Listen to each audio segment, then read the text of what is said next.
Boa tarde, Botucatu. Eu sou Matheus Conte e esse é o Audácia na TV, o programa de entrevistas que discute toda a cidade de Botucatu. No episódio de hoje, convidamos o economista Paulo André de Oliveira, professor da FATEC, para falar sobre os impactos da pandemia na economia de Botucatu. Professor, boa tarde, pode se apresentar? Boa tarde a todos. Eu estou muito satisfeito de estar aqui, Matheus. Pois não. Eu que agradeço a participação. E primeiramente, professor, qual que é o principal impacto que o senhor acredita que Botucatu sofrerá com a pandemia?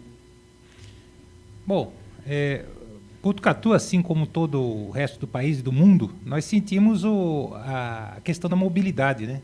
Então, muitos setores da economia sentem a falta da mobilidade e nós tivemos uma queda acentuada da renda das pessoas. Botucatu, especificamente, ele tem algumas empresas ligadas muito à mobilidade. Nós temos indústrias que fabricam ônibus, avião, né? E uma cadeia produtiva muito grande em torno disso daí. Então, os impactos eles têm um efeito em cadeia. Como vamos pegar aí uma empresa como a Caio, que é uma empresa de grande porte, que tem muitos funcionários. O produto dela ele tem um impacto grande na nossa região. Então, quando ela diminui as vendas, porque está se vendendo menos ônibus, as pessoas estão se transportando menos na capital paulista, por exemplo, a gente sente o impacto aqui. Então, nós temos os polos de desenvolvimento nosso, como a indústria de transporte, no caso, eu falei da Caio, temos a Irizar, temos a Embraer, eles sentiram bastante esse impacto. E isso daí tem um efeito multiplicador que chega no comércio, nos serviços, na economia como um todo, né? Então, o Botucatu realmente ele sentiu o impacto, apesar das indústrias estarem conseguindo aí aguentar firme a coisa, né? Uhum. Inclusive, no tocante às fábricas, né, às indústrias, mas também vai ocorrer um impacto muito grande na população em si, né? De acordo com o portal da Transparência do Governo Federal, cerca de 22.400 pessoas de Botucatu receberam auxílio emergencial em algum mês do ano passado. Uhum. Como que essa redução do auxílio, né, de 600 para 200 pode impactar na economia? Bom, o auxílio emergencial, o ponto principal dele foi atender a queda de renda dos informais. Por que dos informais? Porque os informais eles têm eles dependem da economia formal.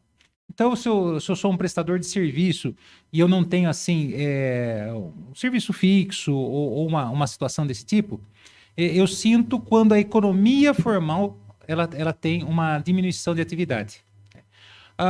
O auxílio emergencial, né, vamos pensar no país como um todo. No início, ele foi um volume de dinheiro bastante razoável. Eu sei que R$600 para algumas famílias é muito pouco, mas para muitas famílias isso é um volume bom de dinheiro. Uhum. Por que eu estou falando isso? Porque nós temos aquilo que a gente chama de uma linha, nós temos uma linha de corte de pobreza. Então, teve gente que já tinha renda abaixo de R$600. Então, para essas pessoas, o auxílio emergencial foi muito bom. Inclusive, existem pesquisas que demonstram que as pessoas muitas pessoas passaram a ter um aumento de renda por causa do auxílio emergencial. Isso daí teve impacto, por exemplo, nos alimentos. Houve aumento de venda nos alimentos e com isso aumentou a demanda por alimentos básicos, que também teve impacto nos preços, né? Uhum. Então, o primeiro lote de auxílio emergencial, né, não estou falando que era bastante dinheiro, mas para um grupo grande de pessoas que dependia desse volume realmente para se alimentar, eles conseguiram ter uma melhora. Agora, com a queda do auxílio emergencial, isso daí vai ter impacto para essas pessoas e no comércio como um todo. É importante lembrar, viu, Matheus, que o auxílio emergencial ele depende de recursos do governo. E o governo ele não tem dinheiro para isso. Deixa eu explicar bem. Às vezes as pessoas pensam assim, mas de onde é que o governo tirou o dinheiro para o auxílio emergencial? Ele se endividou. Não é que ele tirou dinheiro de um lugar e pôs em outro. Ele fez isso também, mas ele aumentou a dívida pública. Para você ter uma ideia, o auxílio emergencial no Brasil foi de 158 bilhões de reais de injeção de dinheiro na economia. Agora vai ser de 44 bilhões. Esses 44 bilhões, os 158, será que ele teve um impacto só de 158 na economia? Em geral, o dinheiro roda pelo menos umas 5 vezes. Então, a gente consegue ter um impacto aí de 600 milhões. Quando você diminui isso daí para um terço, né? Você diminui isso daí para um terço, você diminuiu para um terço também esse impacto multiplicador dentro da economia. Então, nós vamos sentir, sem dúvida nenhuma, mas ele é necessário que exista. E é necessário também outras medidas de auxílio emergencial para as pequenas empresas. O governo ainda não votou o orçamento, né? Aliás, ele votou o orçamento, mas ele ainda não foi sancionado. Então, isso daí está causando alguma dificuldade também para auxiliar as empresas de pequeno porte, micro e pequeno porte. Então, o auxílio emergencial vai ter um impacto por ele ser menor, mas ele também vai ter um impacto sobre as empresas de pequeno porte. Elas precisam também de ajuda. Inclusive, relacionando com a nossa próxima pergunta, que Botucatu registrou em 2018 um PIB de quase R$ 32.000 per capita. Então, o senhor acredita que Botucatu estaria na faixa das cidades que não seriam tão afetadas por uma redução do auxílio, por não ser uma cidade tão, digamos assim, tão baixa renda, podemos dizer assim? A camada da população que necessita do auxílio emergencial vai sentir o impacto, sim. Inclusive, nós temos o grupo passou a ser mais seletivo ainda do que do primeiro caso. Um PIB per capita de 32 mil e poucos reais em 2018, é isso, né? Uhum. Ele é um PIB bom. Botucatu está entre os 50 maiores PIBs per capita do Brasil, né? Então, Botucatu é uma cidade privilegiada, né? Está entre os 10 maiores do estado de São Paulo. Nós vamos sentir, sim, né? A linha de pobreza nossa é menor, mas o que está afetando muito mesmo é o desemprego. Uhum. Apesar de Botucatu, né? Isso daí já foi falado, que ele aumentou o número de emprego formal, né? Ele aumentou aí em janeiro e fevereiro em torno de 320 vagas. Ano passado, se não me engano, umas 3 mil vagas, ou nos últimos 3 anos, umas 3 mil vagas. É um número muito expressivo. Uhum. Mas a gente tem que pensar de outras formas também. Porque com a pandemia forçou, por exemplo, empresas a reduzir a atividade, reduzir salário. Então, a massa salarial reduziu, né? Apesar do desemprego formal, que é isso que o governo mede, né? Uhum. Que é pelo CAGED, Cadastro Geral de Empregados e Desempregados, do Ministério do Trabalho. Apesar de ele estar positivo, nós temos pessoas que entraram em uma dificuldade maior aí por conta da queda da atividade econômica. Tem gente que tinha subemprego ou empregos que não estão formalizados. Uhum. Então, nós vamos sentir sim, né? Porque nós temos uma faixa de renda, nós temos pessoas na faixa de renda que precisa disso daí. Tanto que se você for parar para pensar, você falou 22 mil pessoas. Uhum. De uma cidade de 140 mil habitantes, é quase 20%. É bastante. Sim. Então, por esse bloco é isso. Nós vamos agora para um breve intervalo. Continue ligado aqui na RCB Live TV, que ainda temos muito assunto para conversar.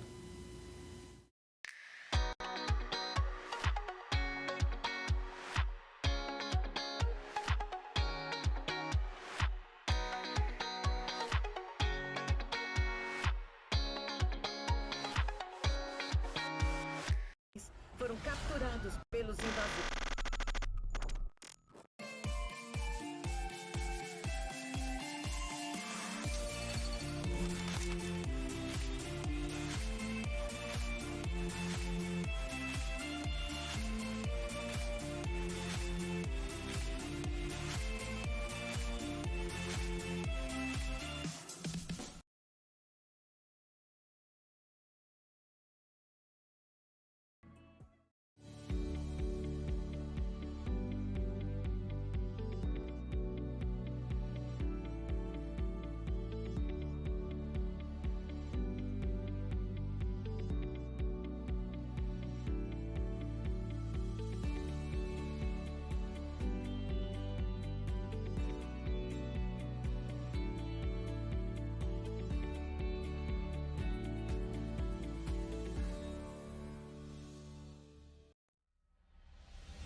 E estamos de volta. Eu falei que era rapidinho. Esse é o da Cena TV. Estamos aqui com o economista Paulo André, professor da FATEC. Professor, segundo o IBGE, existem 359 estabelecimentos agropecuários em Botucatu. Como que a pandemia afetou o mercado agrícola? O mercado agrícola, na verdade, ele se favoreceu, inclusive, da pandemia. Né? Favoreceu no seguinte forma, vamos deixar claro. As vendas não caíram e ele conseguiu continuar a produzir. Por que as vendas não caíram?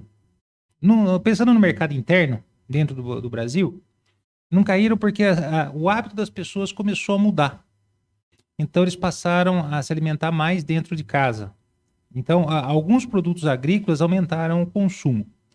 Eu falei no bloco anterior, inclusive, dessa questão da renda, do auxílio emergencial. Isso daí que eu estou falando é estatisticamente comprovado que ele auxiliou as pessoas a comprar mais alimentos. Então, do ponto de vista interno, ele teve um favorecimento. Os produtos de maior valor agregado, o que é um produto de maior valor agregado no setor agrícola? Os de primeira linha, certos tipos de frutas, eles sentiram um pouco mais o impacto. Então, as pessoas trocaram os produtos de maior qualidade, vamos colocar assim, por outros mais acessíveis. Isso também aconteceu. No mercado externo, o setor agrícola teve um impacto muito positivo. Por que isso? Porque isso que nós estamos falando de auxílio aconteceu no mundo inteiro. Uhum. E no mercado externo, a China, por exemplo, se recuperou rapidamente da pandemia. Ela foi a primeira a entrar na pandemia e começou a se recuperar mais rápido. Uhum. Então, nós continuamos a exportar para eles, principalmente proteína animal. Quando a gente fala de proteína animal, você não está falando somente da carne bovina, do frango, você está falando também dos alimentos necessários para esses animais. Então, você está falando do milho, você está falando da soja. Então, esses mercados continuaram a ter um mercado forte. E outra coisa que favoreceu o mercado agrícola, principalmente o empresarial, foi a cotação do dólar. O dólar ele passou aí da casa dos R$ 5. Na sexta-feira agora, né? Nós estamos... hoje é dia 19 de abril, né? Na sexta-feira passada, que ele fechou a 5,60. Então, ficou muito mais favorável exportar. Porque como é que funciona esse negócio de exportar? Quando você fala, quando você vai colocar um produto no exterior, vamos supor que o dólar está R$ 4. Então, se eu vender $100 de mercadoria no exterior, quando eu trouxer para dentro do Brasil, eu vou receber R$ 400. Né? 100 vezes 4, R$ 400. Como ele subiu para 5,60 aproximadamente, cada $100 que eu vendo no exterior, eu recebo 560. Então, a renda aumentou. A renda do agropecuária. Ela aumentando, eu consigo, inclusive, vender no exterior em dólar mais barato. Em vez de eu vender a $100, vamos supor que eu venda a $95, eu ainda vou ter uma renda superior. Então, aí isso abriu o mercado para nós.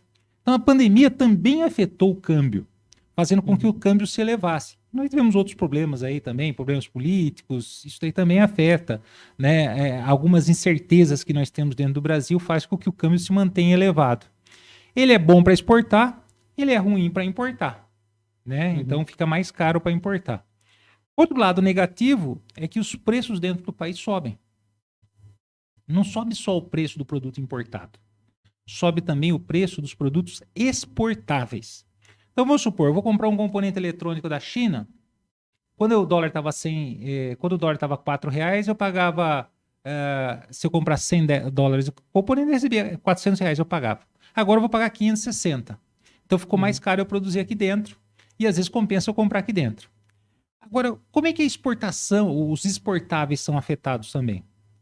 O óleo de soja, por exemplo, né, a soja é fabricada no Brasil. Só que porque o dólar subiu, ela sobe dentro do Brasil. Por quê? Por que isso acontece? O produtor, ele faz uma equiparação.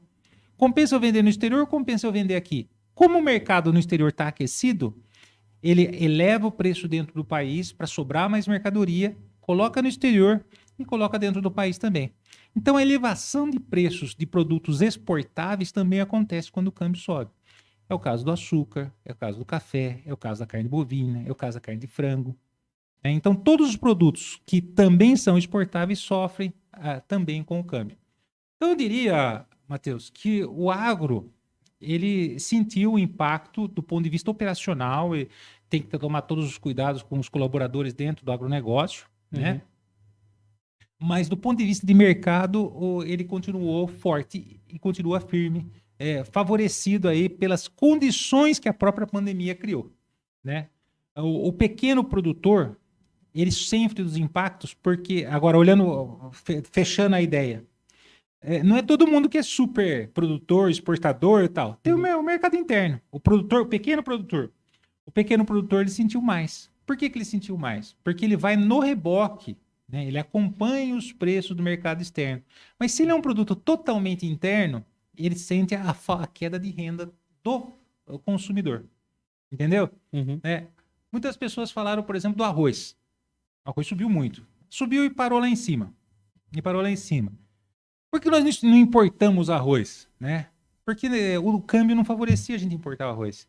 Então, não valia a pena importar para tentar derrubar o preço e aumentou o consumo do arroz dentro do Brasil por causa da pandemia, por causa da mudança de hábito do consumo do produtor, do consumidor. Então, de uma forma geral, foi positivo para a agropecuária isso daí. E para o agronegócio de uma forma como um todo também. Uma coisa que se me permitir, eu queria falar é que às vezes as pessoas confundem agronegócio com agricultura e pecuária apenas. O agronegócio está nos 3 setores da economia. Nós temos o setor primário, secundário e terciário. Primário é agricultura, pecuária, extrativismo vegetal. Secundário é indústria de transformação, extrativismo mineral, por exemplo, extração do petróleo é considerado indústria. E o setor de serviços, né? Comércio, prestação de serviço, bancos, ensino. Então, a economia ela é dividida em 3 setores. Isso aqui não é uma questão teórica, é assim que é feita a contabilidade do país. O agronegócio navega nos 3. O agronegócio, o principal setor dele é a agricultura e pecuária, então o setor primário. Mas você tem a agroindústria, que também é agronegócio, é setor industrial, por exemplo, a parte industrial de uma usina de açúcar e etanol. Certo? Você tem produção de madeira, né? Você tem celulose, é agroindústria.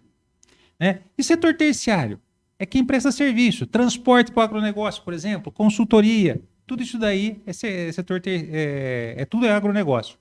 O agronegócio ele é responsável por mais ou menos 32% da produção do país, né? Agora, se você dividir de uma forma diferente, a agricultura e pecuária é 8% só da produção. Daí uma parte do agronegócio está na indústria. A indústria é mais ou menos uns 33%. E a grande força da economia brasileira é o setor terciário, que é a prestação de serviço, que dá mais de 60%. Né? Aliás, isso é uma tendência mundial, o setor terciário ser tão importante assim na produção dos países. Poucos países não têm essa composição que eu coloquei aqui. Agricultura e pecuária menor, indústria um pouquinho maior e terciário o principal setor. Então, para concluir, né, eu diria que a agropecuária conseguiu resistir bem e teve algumas vantagens competitivas nesse período. Não que ela se aproveitou, bem entendido, não. Ela foi o grande celeiro e um braço forte aí para manter as coisas funcionando. Inclusive, até por causa do êxodo rural, tudo, né? Porque há como posso dizer? Há um indício, né, de ter um aumento da indústria e do comércio, né, do terceiro setor. Você diz assim por causa do rural estar indo bem, né? Sim, principalmente para as regiões extremamente agrícolas, né? Na nossa região aqui de Botucatu, né, nós seguimos a tendência nacional, né? O emprego é em torno de 3% no setor rural, né? E Botucatu tem um setor forte na indústria e no setor de serviços. O setor rural, ele movimenta as cidades, como você disse. Por exemplo, uma fábrica de trator. Uma fábrica de trator, ela movimenta a cidade. Aqui em Botucatu nós temos empresas que fazem peças de trator, temos empresas que fazem fiação para trator, né, chicotes elétricos para tratores, né, e temos uma infinidade de pequenas indústrias que colaboram com essas empresas na composição do produto final, que é o trator. Então, de fato, você tem razão. Nós temos a aviação agrícola, né? Nós fabricamos aviões, né? O Ipanema é fabricado aqui em Botucatu. E ele vai indo muito bem, né? Ele colaborando aí para a indústria de botucatuense. Eu assisto bastante o programa do professor Vila no YouTube, Uhum. Marco Antônio Vila, e ele fala, inclusive, que um dos perigos, né, do descontrole da Covid no Brasil é justamente a exportação, que pode acarretar em, como posso dizer, o Brasil ser considerado um país pestilento no mercado internacional e isso abaixar a exportação. Olha, no início, se teve medo de, por exemplo, se você levar o vírus dentro das mercadorias. Depois a gente descobriu, né, que só em condições extremas isso pode acontecer e que isso não acontece, mesmo que você vá com um produto in natura. Uhum. O que eu acho que o professor Vila quis dizer é a gente ser mal visto, né? A gente ser mal visto, eu acredito nisso daí. Mas o que a gente observou aí é que o Brasil vai, depois de 14 anos, ter um saldo positivo na transação corrente. O que é transação corrente?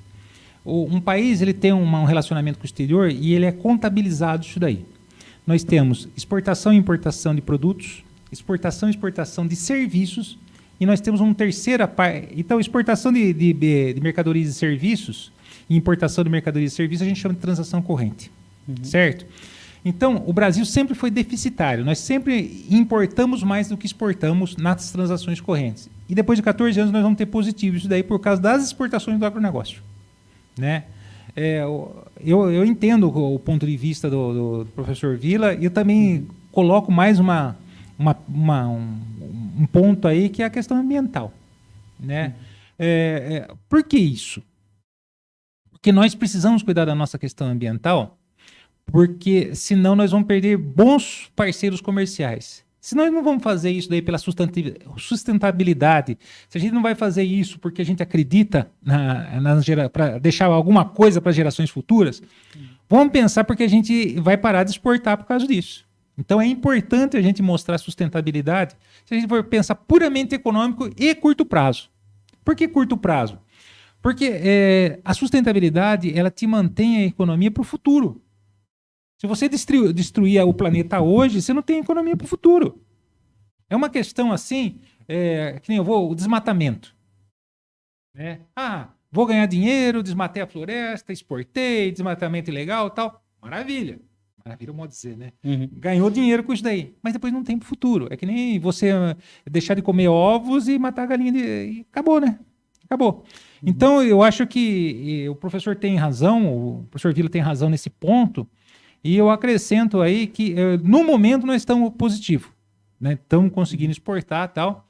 E eu acredito que nós vamos ter um alinhamento melhor nessa questão ambiental. Inclusive, nós já trocamos até um embaixador, né? Então, a gente está aí... Eu acredito que isso daí vai ter um realinhamento com o mercado internacional. Inclusive, por causa do novo presidente dos Estados Unidos, que mudou a política ambiental. Né? O presidente Donald Trump... O ex-presidente ele tinha uma visão. O Joe Biden ele tem outra. Né? Que os democratas eles têm mais preocupação ambiental. Eu não estou falando que isso vai ser bom para o Brasil. Tá? Sempre foi melhor para nós negociar com os republicanos do que com os democratas. Mas eu acho que o Donald Trump é uma exceção, né, na conversa. E, inclusive, o senhor falou sobre a indústria de Botucatu, né, sobre trator, sobre o Ipanema. E no último censo, né, que foi em 2010, inclusive vai acontecer o próximo esse ano, foram registrados mais de 10 mil trabalhadores nas indústrias de Botucatu. Como que foi o impacto da Covid nesse setor? Olha, como eu comentei num momento aqui, Botucatu, Botucatu tem indústrias diversificadas. Certo? A gente tem, além da indústria de transporte, a gente tem o setor madeireiro, né? Nós temos várias indústrias de vários tipos ali no Distrito Industrial 3, por exemplo. Fabricamos garrafa PET, fabricamos ventiladores, uma série de coisas. Mas desses 10 mil que você está falando, eu acho que a grande maioria está relacionada ao setor de transporte. Bens de capital de transporte. O que é um bem de capital? Um bem de capital é um bem que produz outros bens. Um ônibus é um bem de capital, porque ele vai prestar o serviço de transporte. Um avião é um bem de capital. E a pandemia fez a necessidade desses bens de capital diminuir. Então, as empresas que compram esses produtos diminuiu a necessidade. Porque você pega uma empresa do setor aéreo, por exemplo, o faturamento dela caiu quase para zero. Agora que está voltando. Você pega um ônibus urbano, sentiu muito o impacto. Inclusive o metrô de São Paulo, né, vai ter prejuízo. Certo? Por que essas empresas têm prejuízo? Qual que é o sentido disso? Não é só estacionar o ônibus, não é só deixar o avião na terra. Essas empresas, elas têm um custo fixo muito alto. Porque você tem o custo financeiro do avião, você tem o custo financeiro do ônibus, a depreciação. Então, elas dependem de volume. Então, na prática, resumindo a ideia, é o seguinte: diminuiu a demanda pelos nossos produtos de bens de transporte. Boa parte desses funcionários industriais aí trabalham para empresas de transporte e existe a cadeia produtiva fornecedora, que são as empresas satélites que fornecem para essas empresas. Isso é o lado ruim. Né? Isso é o lado ruim. Teve desemprego, está tendo desemprego ainda, mas essas empresas estão lutando bravamente para não demitir os funcionários dela.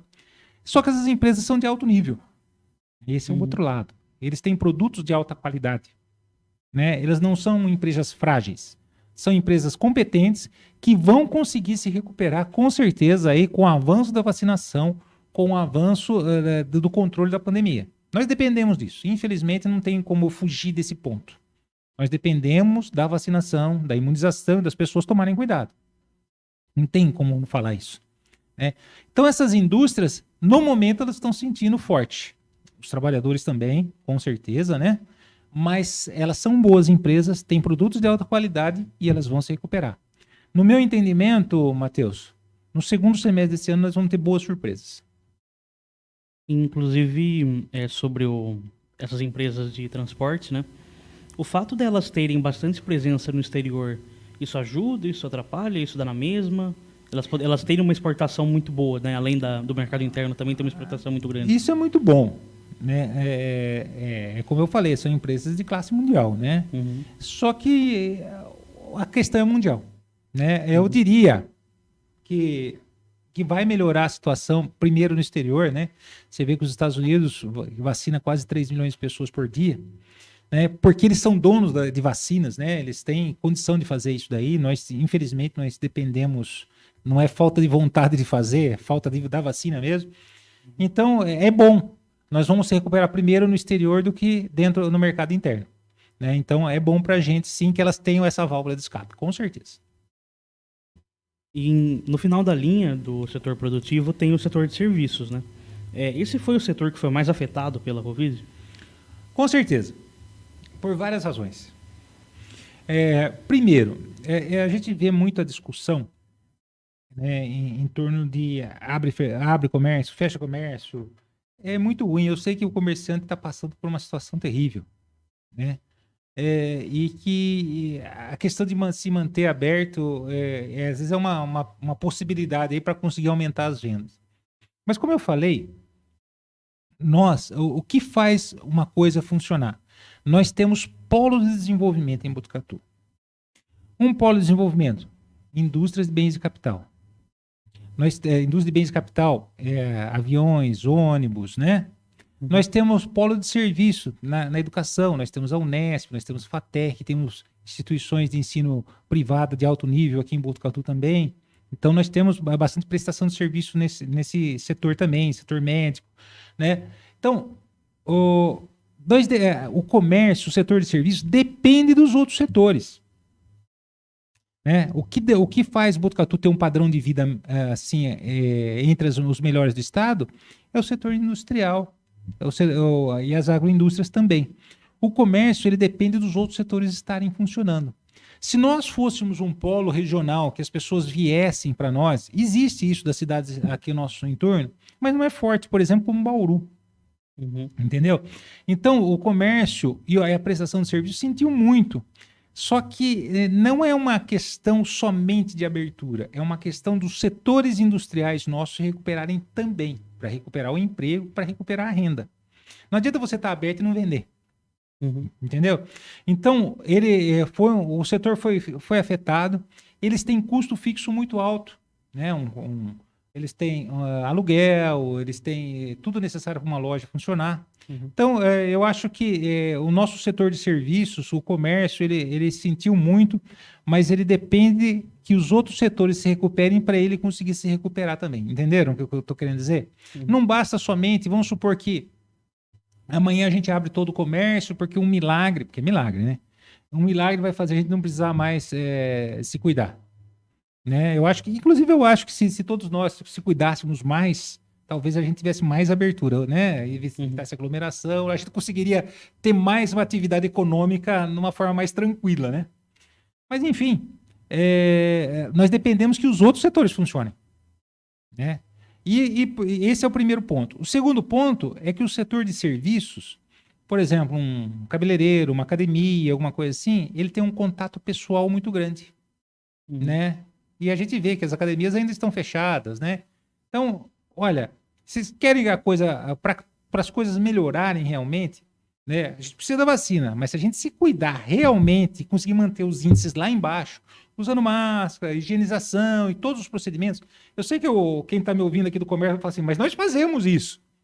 Mas eu acho que a gente tem que ter isso como cultura. Cultura para as pessoas não fazer aglomeração em casa e coisas desse tipo. Infelizmente, eu também estou cansado da pandemia. Eu gosto da aula presencial, eu não gosto da aula online. Eu queria lá estar com meus alunos lá na FATEC, lá bem próximo deles, mas infelizmente é assim, né? Então eu acredito que o comércio também, essa questão, né, de prestação de serviço, esse contato pessoal vai demorar um pouco mais, né? Então a gente precisa que a economia se recupere nos setores produtivos, dos polos de produção nosso, né? As indústrias, o setor a prestação de serviços como, por exemplo, as universidades, setor médico, e daí nós vamos conseguir melhorar a situação também do comércio. É uma coisa puxa a outra. Inclusive, muitas pessoas falam que é só o privado que está sofrendo com a pandemia, que os funcionários públicos estão parados, que não estão trabalhando, mas a pandemia também afetou bastante o setor público, né? Olha, eu vou te falar por mim, né? Nós da FATEC, nós não paramos nenhum dia. Quem é aluno da FATEC sabe que a gente está lá todo dia, a gente faz o horário da aula, aumentou para nós a questão de preparar a aula de uma forma diferenciada. Na verdade, isso daí, você vê o setor de saúde, por exemplo, não somente estão trabalhando muito, como eles estão aí na linha de frente, né? O setor de segurança pública, né? Então, se existe exceção, sempre existe. Sempre existe.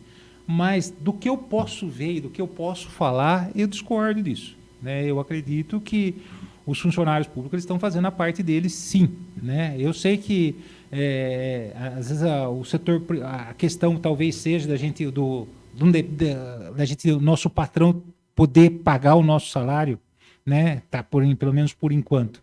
Mas a questão de trabalhar, eu não acredito, não vejo dessa forma, né? Eu trabalho na FATEC, conheço outras áreas e a coisa está funcionando, sim. Eu imagino, inclusive, tomando como parâmetro a Unesp, que eu imagino que com a queda na arrecadação do setor público possa existir uma defasagem ainda maior no ensino, né? Já que vai ter menos arrecadação, então, consequentemente, vai ter menos repasse. Sim, mas também os custos caíram, né, Matheus? Os custos caíram porque você não está tendo os custos das instalações, né? Então, os custos caíram, com certeza a arrecadação caiu, não somente no setor, todos os setores do setor público a arrecadação caiu, e o que o setor público está fazendo é por meio de endividamento, né? Se você pegar, por exemplo, a administração pública estadual, principalmente a federal, né? Por que o Estado, por exemplo, se você pegar o jornal, ele está cobrando aí que faça os repasses das UTIs, por exemplo, o Estado de São Paulo? É porque o orçamento está apertado. Com certeza a arrecadação caiu, né? Agora, nós precisamos, né, para o bem de todos, sairmos disso daqui, né? A gente vê aí que, por exemplo, o secretário da Educação, ele fala aí da preocupação da gente voltar para a sala de aula. Inclusive, uma coisa que eu achei muito interessante e muito positiva foi a vacinação aí dos professores e dos funcionários de educação básica. Eu, por exemplo, não vou ser vacinado, né? Mas eu fico muito feliz por isso. Vamos pensar isso não por uma questão puramente econômica. Qual que é a questão? Você conseguindo proteger esses trabalhadores para eles poderem dar assistência para os filhos das pessoas, as pessoas podem ter mais liberdade para ir trabalhar, para procurar um emprego, para a atividade econômica voltar ao normal.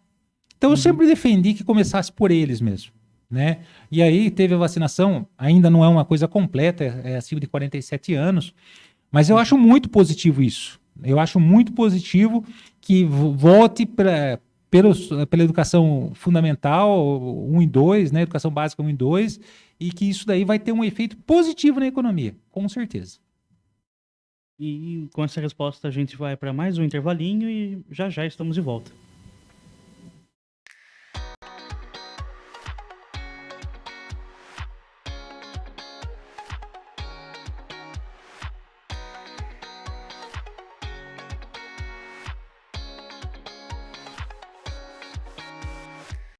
Foram capturados pelos invasores.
O Audácia na TV está de volta para o último bloco de hoje. Professor, muitos dos nossos telespectadores são do comércio. Qual o setor do comércio o senhor acredita que foi o mais impactado na pandemia? Olha, a gente tem percebido principalmente o setor de alimentação, né? Alimentação fora de casa. Né? Ele sentiu porque a gente vê aí o restaurante, a lanchonete, eles sentiram muito isso daí. Na verdade, a questão é que a gente está tentando mudar o hábito do consumidor. Qual que é a mudança de hábito que a gente está tentando para salvar o comércio, vamos dizer assim, para melhorar a situação? É usar o aplicativo, é usar o delivery, né? Muita gente fala que nós vamos ter um novo normal. O novo normal, tudo vai ser comprado pela internet e tudo mais. Na verdade, o que a gente percebe, e vendo aí em outros países, é que o comércio vai ter que se adaptar a essa situação. Então, muita gente aí que não tinha um site, ou não tinha esses hábitos, vai ter que criar esse hábito aí, né? Criar esse hábito, criar um site e tudo mais, né? E entrar para esse lado também para sobreviver. E o comércio presencial, ele vai acabar? Não. Ele vai ter que oferecer outras situações que agradem o consumidor, que traga ele para dentro da loja. Então, ele vai ter que se renovar, realmente ele vai ter que se renovar. Uma boa parte das pessoas, quando tudo isso passar, e eu acredito fortemente nisso, vai voltar a usar o comércio presencial. mas uma boa parte se acostumou. Se acostumou com a internet e tudo mais. Tem um conceito no setor bancário que fala que não é a questão da pandemia, mas é uma questão que acontecia quando tinha greve nos bancos.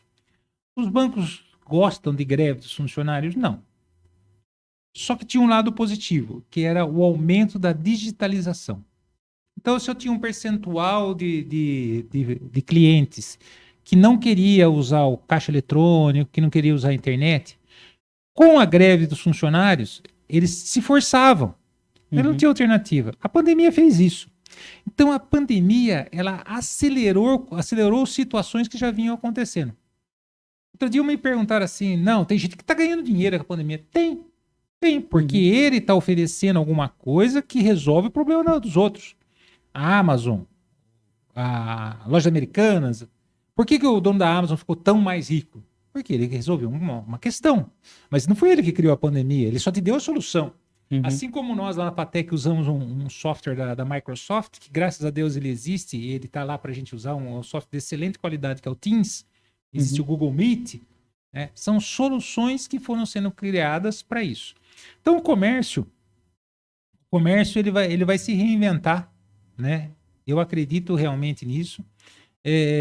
Vai ter que ser oferecido novas sensações realmente para o consumidor, né? Porque ele viu mais um lado. Mas eu, particularmente, acredito que vai continuar sim, né? Desde que se mude esse modo de entregar o produto para o cliente, né? Que ele consiga dar que o cliente veja um benefício dele ir até a loja. Eu acredito que ele vai conseguir se recuperar sim. Agora, é como eu te falei, né, Matheus? Infelizmente, nós estamos numa travessia. E ela está sendo mais longa do que a gente esperava. Então, essa travessia aí, né, fez as pessoas se descapitalizarem, as empresas se descapitalizarem, né, o comércio principalmente se descapitalizou, ficou sem dinheiro, vamos usar o português, claro. Né, mas eu acredito que ele consegue passar por essa travessia sim. Né? Eu tenho uma expectativa boa em relação a isso. Eu falo, inclusive, por experiência própria. Meu tio tem uma empresa de criação de site e o tanto de e-commerce que ele desenvolveu durante a pandemia é um negócio absurdo. Sim, são novos negócios, né? São novos negócios. Então, eu vou falar uma coisa que pode parecer uma coisa meio fora de padrão, mas tem sentido. A primeira revolução industrial, lá no século XIX, a gente achou que ia acabar com tudo. Depois nós tivemos outras revoluções, nós tivemos a revolução da informática, né? A revolução nós estamos a gente fala até bem pouco tempo a gente falava da indústria 4.0, agora já estamos falando da 5.0, que é aquela que integra internet, design things e tudo mais. Então, na verdade, Matheus, eu acho que para as pessoas como um todo, né, e mesmo para o comerciante, a gente tem que ficar antenado no que está acontecendo. E o conhecimento ele fica cada vez mais necessário. Né? Então, nós estamos aqui, né? Quem diria esse modo de fazer entrevista? A gente estaria fazendo uma entrevista ao vivo por YouTube, por uma transmissão por internet. Se você falasse da Netflix há 15 anos atrás, eu ia falar que você era louco. Não, vamos buscar lá o DVD lá na Blockbuster, na loja. No século XIX, a grande revolução do século XIX foi o arado de ferro e a máquina a vapor. Então, essa constante transformação, ela tem que ser aceitada como normal. E a gente tem que entender como ela funciona. Às vezes eu vejo, por exemplo, quando se fala das reformas trabalhistas. O que a reforma trabalhista fez? Ela formalizou aquilo que já acontecia de fato. Ela transformou de direito aquilo que já era de fato. O que eu estou querendo dizer? Por exemplo, hora extra. Né? O número de hora extra. O cara agora vai trabalhar até não aguentar mais. Não é isso, não. Agora ele pode fazer mais horas num dia, mas ele tem um limite por semana. Né? Então, várias coisas foram sendo ajustadas. Então, o país precisa continuar a se ajustar. Sempre, sempre. Atualizar leis, atualizar modos de acontecer as coisas. E isso vale para os nossos negócios no dia a dia também. Né? Então, o senhor diria que a principal qualidade para o comércio conseguir superar essa crise seria a adaptação? Com certeza. Com certeza. Aliás, isso é uma qualidade do ser humano, né? Uhum. A gente conseguir se adaptar ao meio. É desconfortável? A mudança é uma coisa difícil? Sim. Sim. É desconfortável, a insegurança é ruim, mas é necessário. É necessário. Não dá para a gente fingir que ela não exista. Agora, recentemente, semana passada, eu estava lendo que o Congresso quer deixar como formal o IPCA, Índice de Preço ao Consumidor, que é o índice de inflação, Uhum. para ser o reajuste dos aluguéis ao invés do IGPM, que é Índice Geral de Preço ao Mercado. O IGPM, que é o índice de inflação, ele coleta preço do atacado, lá na fábrica. E o IPCA, ele coleta preço no varejo, aqui na Romando, né? Então, a variação de preço do atacado foi de 30%. A variação de preço no varejo foi de 5%. O que aconteceu nisso daí? O comércio absorveu os aumentos de preço. Achatou a margem de lucro do comerciante. Né? Eu estou falando que isso que o Congresso quer fazer, de mudar uma regra no meio do jogo, não é uma coisa boa. Uhum. O locatário que tiver bom senso, ele vai negociar com o locador. Né? E vice-versa. O locador vai negociar com o locatário. Uhum. Porque senão os dois vão ficar, um vai ficar com o prédio vazio e o outro vai ter que procurar outro prédio. Então, o ponto que eu quero chegar é que as leis, elas têm que se adaptar à situação. E às vezes você quer proteger demais e você acaba criando um problema. Né? Por exemplo, se quem está me ouvindo procurar saber da lei do aluguel nos Estados Unidos, existem locais nos Estados Unidos que o aluguel é tabelado. Isso daí é uma coisa da Segunda Guerra Mundial. Qual que é a consequência disso daí? Quem conseguiu alugar por um preço baixo, beleza. Só que as pessoas naquelas regiões das cidades como Nova York não querem mais construir prédio. Quem mais sente falta de novas habitações é quem tem a renda menor. Não é quem tem a renda alta. Que esses daí não entraram na questão.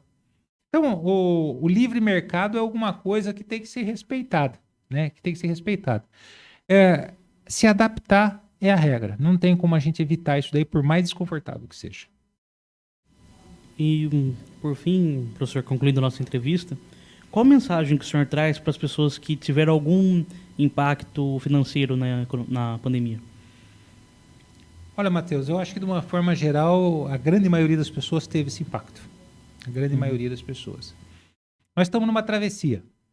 A travessia entre o começo da pandemia e o ponto que nós estamos agora. E ainda vai demorar um pouco. Ainda vai demorar alguns meses para a gente terminar essa travessia. Eu tenho uma expectativa para o segundo semestre muito positiva.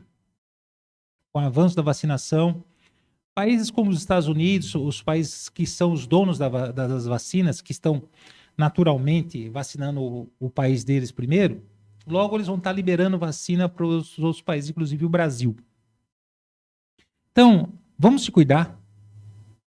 Né? Vamos usar máscara, vamos usar todo tipo de higienização que o protocolo manda. Porque eu acho, né, e é isso que os indicadores demonstram, que o segundo semestre vai ser muito melhor. Tá? Vamos se aguentar as pontas, né? A perda de renda ela sem dúvida nenhuma, alguma coisa que não dá para voltar atrás. Né? Eu vou falar para a pessoa, economiza, não tem nem sentido eu falar isso. A pessoa está sem emprego. Né? Mas a visão de futuro que eu tenho é positiva. E não é só eu. O próprio governo acredita que nós vamos crescer em torno de 3,6% esse ano. O produto interno bruto vai crescer em relação ao ano passado. É pouco, porque ano passado nós caímos mais de 4%. Mas já não estamos mais caindo, entendeu? Então, as coisas vão melhorando, e vão continuar melhorando daqui até o final do ano. Né? Então, a mensagem que eu passo é para as pessoas continuarem a ter paciência, a continuarem a se cuidar, né? E não tem milagre. A gente tem que aproveitar esses momentos para se preparar mais. Não deixem de estudar, não desanimem com isso, tá? Porque isso daí é importante para a gente formar mão de obra, né? Para a gente ser mais qualificado, a gente tem que ter habilidade e competência. Habilidades são itens que a gente precisa para formar uma competência, né? Então, é importante continuar a se preparar.